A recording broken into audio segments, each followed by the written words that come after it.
The average American listens to radio for 3 hours a day. You know, that's, yeah, is that wild? 3 hours a day. And that's according to Arbitron. That's not according to Stonick. That's national surveys. And when you look at this number is kind of interesting. This number here, 39%, 30 years ago, that was 75%. 30 years ago, that was 75% of Americans. 30 years ago, in the last 30 years, this number has fluctuated from 92 to 97% of Americans. A 5% fluctuation, and that's it. The radio is not going away. The radio is here.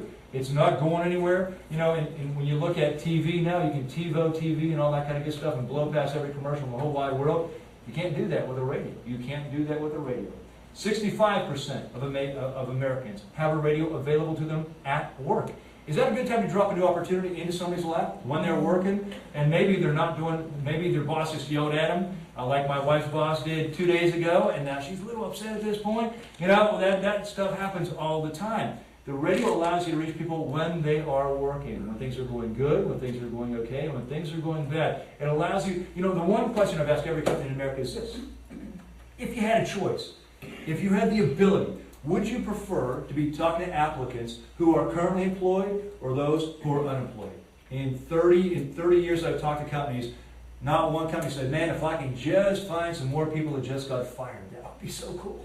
Not one company's ever said that to me, right? Nobody's ever. Every company said the same thing. I'm looking for great people. I'm looking for awesome people. And if given a choice, I would absolutely prefer to be talking to people who are employed and doing a good job. Not people who just got fired again, who just failed another drug test, who just quit, and all this kind of stuff that goes on every single day. You know, the companies in here, if you drug test, you will find far fewer drug test failures with radio than you find with any other means that's out there.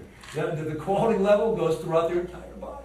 So I mean, you're finding a better group of people out there, and that is absolutely key. The radio, in most cases, are going to bring you less applicants, but more qualified people. Less applicants, but more qualified people. Saves you interviewing time, testing time, gets you the hiring process much, much faster. And for a staffing agency, a lot of the staffing agencies I work with all across the country are not just using the radio to recruit people to get placed into, they're recruiting new businesses all the time. And that is absolutely huge. Because if you can have more businesses to play with, is that good for you? Absolutely cool, right? That's good stuff. This is literally about 2 years ago. I'm driving to Jacksonville, Florida, and I'm talking to my representative there, and I say, gosh, you know, I never thought about this before, but it's amazing how similar a staffing agency and a car dealership are. And the guy looked at me and goes, dude, I got no idea where you're going. And I said, check this out. I said, how does a car dealership make money? He says they sell cars. They'd like to sell as many as they can because then they can finance them and service them and all that kind of good stuff. I said, absolutely. I said, how does a staffing agency make money? He said, they staff people. The more people you can staff, the better it is for your organization. I said, absolutely. So I said, how does a car dealership move more vehicles? They let the general public know what they have in their inventory at all times. And this week we have a brand new shipment of these 09s. We have 10s coming in 2 weeks. We have this. So here's what we've got going on. I said, you know, I've never heard a staffing agency think like that. As a staffing agency, generally, you have some people that you have available, but a company that doesn't have a place to go. Here's what we did with Oasis Staffing 2 years ago. Oasis Staffing 2 years ago in Jacksonville, Florida. We have a weekly update, and we come on the air and we say, this is Oasis Staffing, we'd like to give you our weekly inventory update. This week in inventory, we have 3 data processors ready for hire. We have 2 assistant executive secretaries. We have this. We have 5 of these, 2 of these, 1 of these, 9 of these, 6 of these, and 12 of these. If you'd like any of our inventory, please give us a call. Because as with any inventory, it is limited. And so it is first come, first serve. If you like our inventory, please give us a call right now. And we're also seeking to place the following people. If you have at least 2 years experience of this, or 3 of this, or 5 of this, give us a call. Whether you're looking for our inventory or a better place to work, call us today at. They have picked up so many new clients for the last 2 years because they've expanded, they've thought outside of the box. They're doing more things with their money than just recruiting. And that's the key to this whole thing. One of my favorite stories to talk about all over the country is about Southwest Airlines.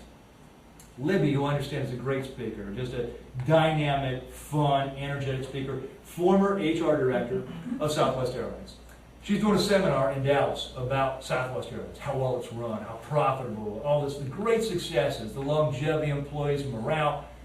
And at the end of her speech, she opened up to questions and answers. Said, does anybody have any questions about Southwest Airlines? And one guy raised his hand and says, you know, Libby, we all live in Dallas, so that's where you're based out of. We know how great the company is. Here's my question. How do you run a company this well? And she looks the guy right in the eye and she says, at Southwest Airlines, we don't hire people that suck. And the whole room kind of cracks up and they go, that's a pretty good idea, write that down. Don't hire people that suck. She said, here's the whole deal. Here's how you run a great company. She said, we don't hire C and D level employees expecting when they come to work for our company, they'll become A and B level employees.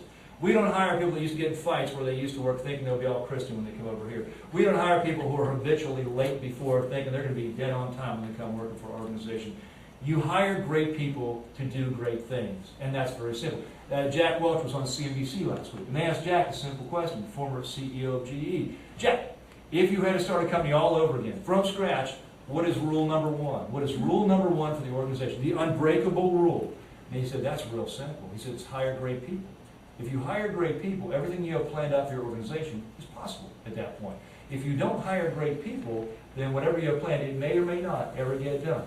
Whether you're looking for security officers, whether you're looking for secretaries, whether you're looking for financial advisors, whatever you're looking for, production people, sales people, you got to have great people. And if you have great people in your organization, then you're going to do great things. And that's the whole key here. And, you know, there's so many books that go and talk about the evolution of business and how things have changed over the past years. And I've read a ton of these books. And I probably read 1 or 2 books every month, maybe 3 or 4. You know, but all these books talk about the changes and how quick these changes can happen. And it just gives you such great insight about literally how to take your company from good to great. And I think you've read 3 of those. They're excellent books. I tell you, one book's not up here. If you love reading, I would highly recommend a book called Monday Morning Mentoring. And if you've never read that book before, I would highly recommend that book. It is absolutely excellent. It's an extraordinary book to read. But all these books talk about the same thing. At Tipping Point, he talks about how quickly you can take things from literally bad to good or good to great. It's how quickly it can change. And when you're looking at all these things today, that's literally what we're talking about. How to change what you do and how you do it and make it a massive impact very fast in your organization. These are just a few of the successes that Gap Broadcasting has all over the United States.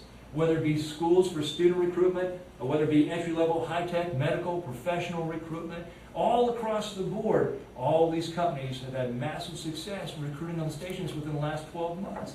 It's literally common sense. If you're looking for great people, I need to expand my search into the employed sector.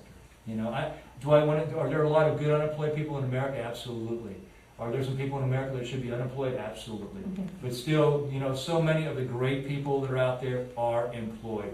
And you need to attack the employed sector. You can't just wait for good people to find you. You have to be more aggressive to go find them. You have to be the catalyst out there. And that's what the radio allows you to do. Radio allows you to recruit away from your competitors.